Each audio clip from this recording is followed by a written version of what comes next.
vir sendo, utilízase, por exemplo, ética en vez sendo, pues, preguntando pola identidade de alguén, é unha expresión resultativa, é dicir, vir, o verbo vir con un xerundio, indica en principio continuidade. Non? Últimamente vañense vendendo moitos produtos deste estilo.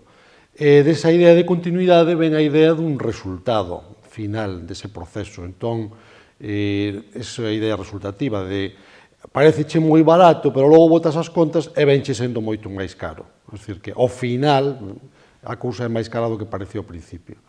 E aí, de aí ese uso que se di ti quen ves sendo como estoume preguntando pola tua identidade e ao final quen resulta ser ti, a túa persoa.